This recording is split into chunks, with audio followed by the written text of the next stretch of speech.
He was dating a roommate, and he kept noticing this other roommate that he was a little more interested in. And eventually he broke up with that girl and started asking my mom out. Apparently he would walk home from school with her. She said after a few times he was hooked, so he's the one that fell first. My mom and dad had a very romantic and a very loving relationship. I never really saw them fight or bicker. They both believed in keeping the spark alive. They courted each other, and they were quite romantic. Shortly after they were married, fresh out of medical school, Bill Jackson received a call from a charitable organization asking if he'd be willing to spend a year practicing medicine in the war-torn country of Algiers. He was down in Long Beach finishing up his residency, just bought a practice, just bought a home. They were making some plans to move up the coast to Ojai, right by Santa Barbara. And the call comes out of the blue from CARE International saying, would you be interested in going to Algeria? Would you be interested in giving 6 months up?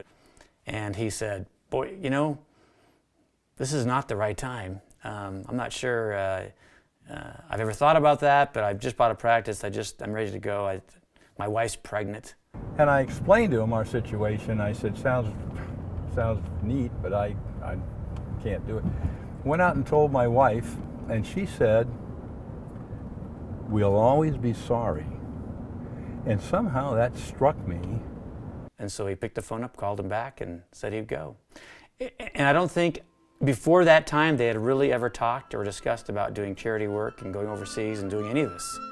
But they went over, they had a wonderful experience, and ever since then they incorporated it into what they were doing. Audrey and Bill, for the next 40 years, would travel to third world countries attempting to treat their poor. He was the medical talent, right? So he wanted to spread himself as far as he could. And I think in doing that, it's easy to forget the one and just to get as many as you can in and out of the door. And my mom had that ability of, finding the person that was in the corner. My dad was much more obviously involved in trying to teach and trying to instruct and trying to help the people. And my mom was totally focused on the people themselves, making them smile, singing songs, playing games. And my dad wasn't that way as much. Not maybe as touchy-feely, not a big hugger, for example, like my mom is. And so I think that together that worked really well because everyone felt really loved around my mom.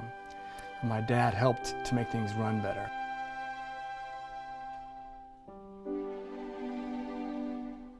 So, Bill and Audrey founded their own organization with a unique approach.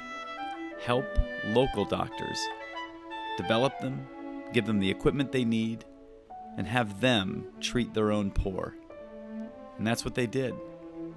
Until last year when Audrey was diagnosed with a life-threatening disease and passed away 6 months later.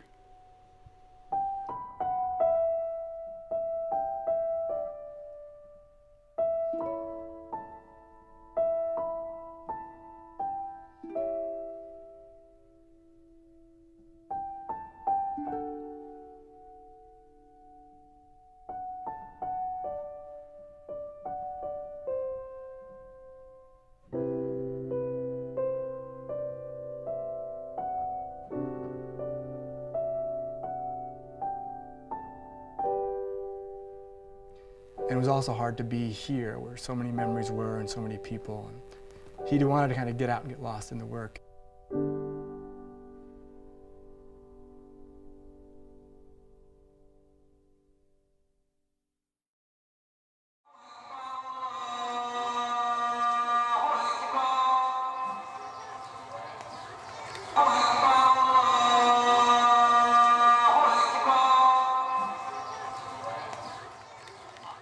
My name is Inji Ahmed Hathout. My dad is an eye doctor, he's an ophthalmologist. People coming home from all over. People that have money, they pay. People who don't have, they come also. Busy, very, very busy. When I want to see him, I just stay with him at the clinic. Dr. Hathout here in Cairo is one of the doctors we work with. I think from my dad's perspective, when he started CharityVision, he incorporated what he had learned, and I think he'd figured out that really the best way to make a difference is to get the locals involved. They know the culture, they know the language, they know the medicine, and most importantly, they're going to be there when we leave. He needs a lot of drugs. One of them is this hypertonic solution. It is not in Egypt, at all. So we bring it from the United States and we give them for free. It is very expensive. People often come to me and say, "Oh, you're teaching a man to fish." And I tell them, no, we don't teach these guys how to fish. In fact, they know how to fish in their pond better than I do. What we are doing is providing them with a better hook and some new bait and a larger net so they can be more effective and more efficient. In addition to serving the people of Cairo, this week, Bill and Dr. Hattout will visit a remote village in Egypt. These villages that he'll visit are rural areas, very poor. When CharityVision arrives with its truck and medical equipment, this will be the first time many of these villagers have ever seen a doctor. The interest in Dr. Hattout and the services that he can provide, as you can imagine, is considerable.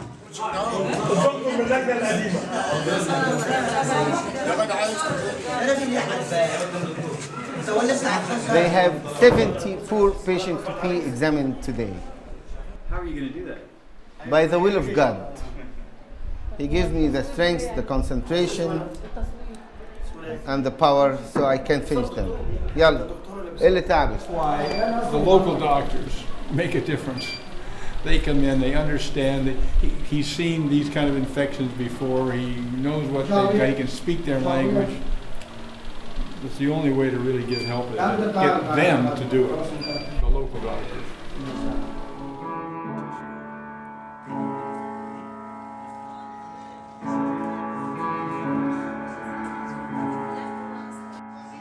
Late in the afternoon, Bill notices a little girl. She's 5 years old, and she can barely see.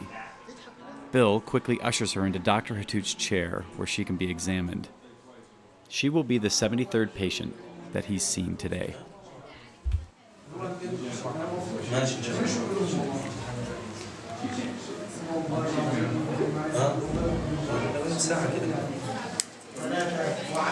This is a bilateral cataract in this small child. She's 5 years old.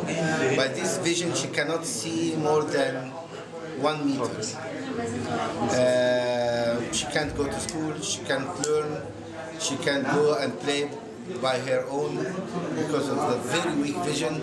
The cataract is centralized in front of the pupil. So that affects the vision too much.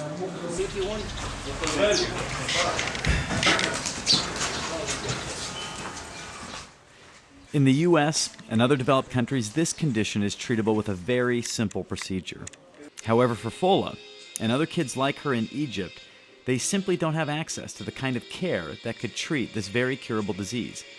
So instead of playing with kids outside or attending school, Fola must stay close to home for her own safety's sake. Her condition will eventually render her blind.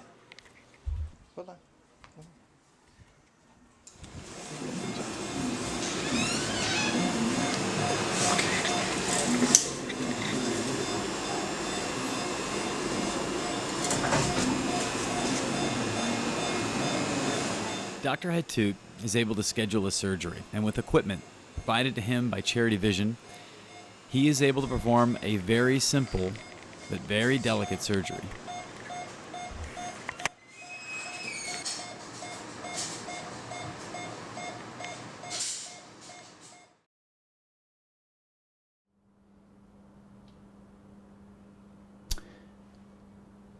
Well, since my wife died in July of this year,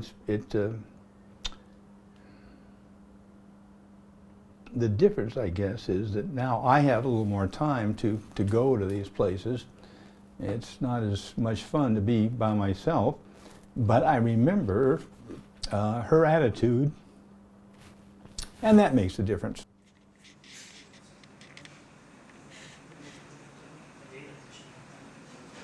He had a spouse that was given a life sentence and was given a disease that there was no way of helping. I mean, there was absolutely nothing he could do, and I think that hurt.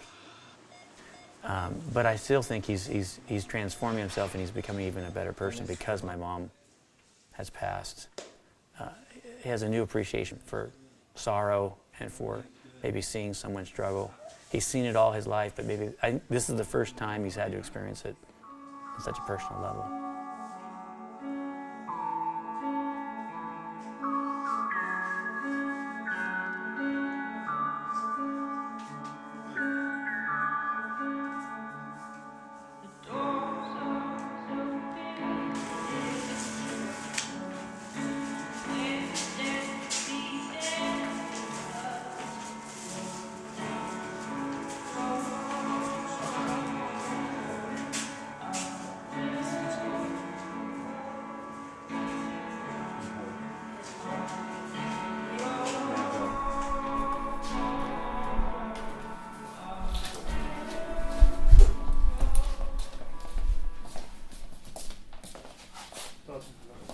انت تعال حطها على حجرك.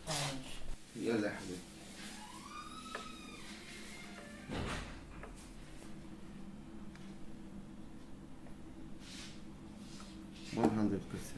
مش جعان خالص عشان غلط. امسكي ده. روح هاتيه منه. يلا.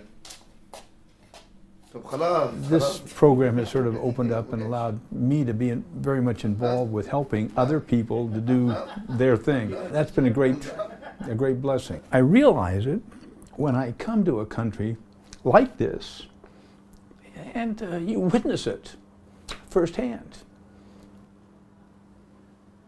And you saw the operation doesn't take 10 minutes. 10 minutes, 15 minutes. See how big problems can be solved by simple intervention? By the will of God. Thanks to CharityVision. And then if you don't have your partner with you, then what is it that keeps you busy? What is it that keeps you going? What is it that keeps you excited? And so that's one thing that I think is nice about this charity, is that he has something that he can continue to do, continue to get excited about. My wife and I used to say, when are we going to stop? You know, are we going to do this the rest of our lives? And I guess so. What else? You know, what else am I going to do?